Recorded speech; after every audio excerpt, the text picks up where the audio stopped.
Kennt ihr das noch? Granatsplitter, ein Traditionsgebäck, das man gar nicht mehr in der Bäckerei sieht. Das machen wir jetzt. Schneiden wir euch auf, dann seht ihr, wie klasse das aussieht. Da läuft mir doch gerade schon das Wasser im Mund zusammen. Wow.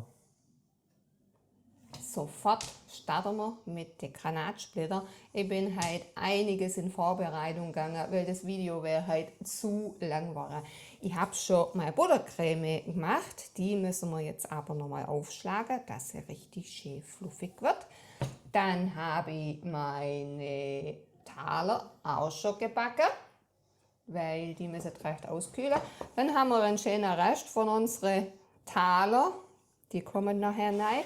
Und das sind unsere Kuchenreste, wo immer mal übrig geblieben sind. Das kann man aber auch nachher ganz gut mit Brätlesreste machen. Jetzt starten wir aber mal, dass die Granatsplitter endlich einmal fertig waren. So, also nochmal Buttercreme aufschlagen. Ich tue es ein bisschen da oben, dann siehst du es besser. Ich tue es jetzt zuerst rein und dann tue ich meine Schlägel rein. Der lässt sich gut. Die habe ich gestern gemacht, habe sie in den Kühlschrank da. Ganz normaler Pudding kocht, dann Butter untergehoben und ein bisschen Rum. Na toll. Ja, riecht herrlich. Und jetzt habe ich sie zimmerwarm werden lassen. Jetzt soll ich meine Schlägel einsetzen. Und jetzt schlagen wir sie nochmal auf. Jetzt hat Gang rein. So 2 Minuten.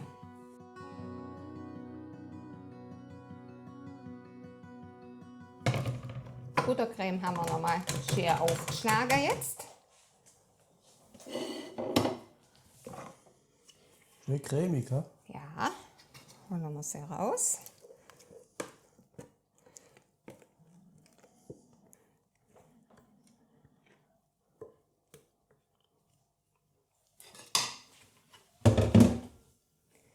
Jetzt nehmen wir unsere knusprige Sache dazu. Von den Taler, die wir backen haben.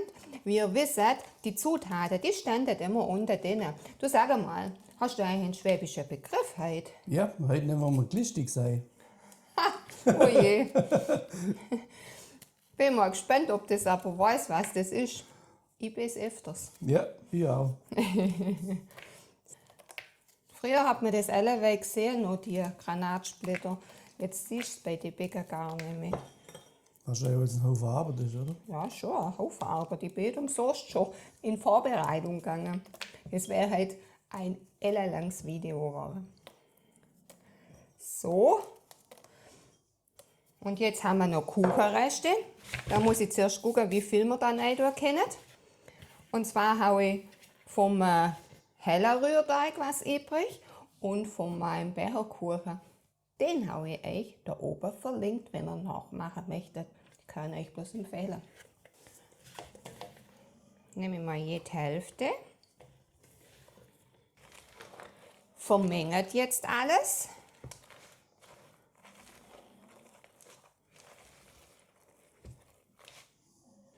Ich tue alles rein. Dann habe ich eine schöne Masse. Unsere Masse für den Granatsplitter ist fertig. Wir nehmen Handschuhe, dann habe ich ein besseres Gefühl. Nehmt ein Bobbel voll raus, ja, ein Knädel. Setze das auf unsere vorbereitete Taler, Mürbeteigtaler und formet ungefähr Eifele drauf, eine Pyramide drauf, wie ihr es nennen wollt. Ein Ei. Ein Ei, ja, also dann ist der Ei. Ich mache kleine, weil die sind so gehaltvoll. Kalorienmäßig. Ja, ja. Aber Ja, ja. Und so ein riesen Ding, den recherchiere da. Draufsetzen.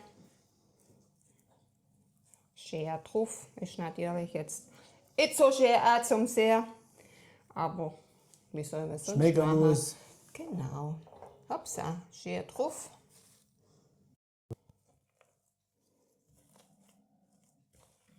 alle Masse aufbraucht. Meine Finger sehen dementsprechend aus. Alle Granatsplitter sind fertig. Ich räume geschwind auf und dann machen wir den letzten Schritt schon.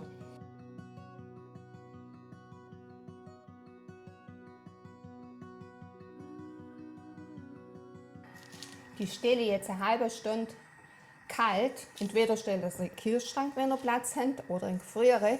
Weil wenn ihr sie jetzt mit Schokolade überzieht, die Buttercreme ist ja weich von den Händen und warm, dann läuft euch alles davon. Die erste habe ich rausgeholt, schon mal aus dem Kühlschrank. Die waren jetzt eine halbe Stunde drin. Macht aber auch nichts, wenn die eine Stunde das sind.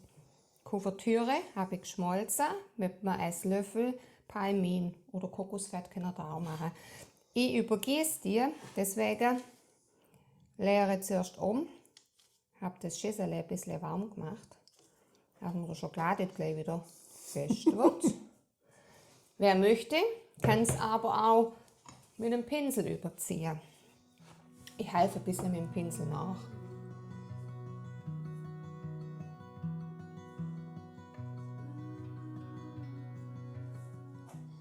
Muss das ganz zu sein mit Schokolade? Oder? Ja, das muss ganz zu sein. Ach du Scheiße, das ist ja Sträflingsarbeit. Willst du es machen? Nee.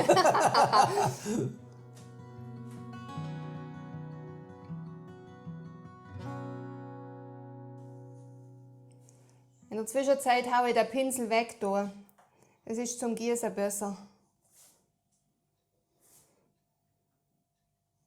Schokolade kannst du ja nachher wieder wegkratzen, oder? Ja, freilich habe ich ja jedes Mal da. Ja, warst nie da, gell? Und hast geguckt. So. Rest drüber. Puh, man hat es geschafft. Unsere Granatsplitter sind fertig. Klasse sind sie geworden. Probiert es doch aus. Ich freue mich dann über jeden Kommentar. Ich bin gespannt, was ihr mir so hinterlasst. Du hast einen schwäbischen Begriff gehabt. Ja. Was war denn das? Heute haben wir glistig sein. Glistig sei ist, wenn man Gelüste hat. Auf süß, auf sauer, auf salzig. Ganz einfach, gell? Ja. Vielleicht hat es auch jemand gewusst. Ich bedanke mich bei euch fürs Zuhören. Mir hat es gefreut, die Granatsplitter für euch zu machen. Mich freut es, wenn ihr sie nachmacht, mir einen Kommentar hinterlasst. Und wir sehen uns bald wieder. Bis dann. Ciao. Tschüss.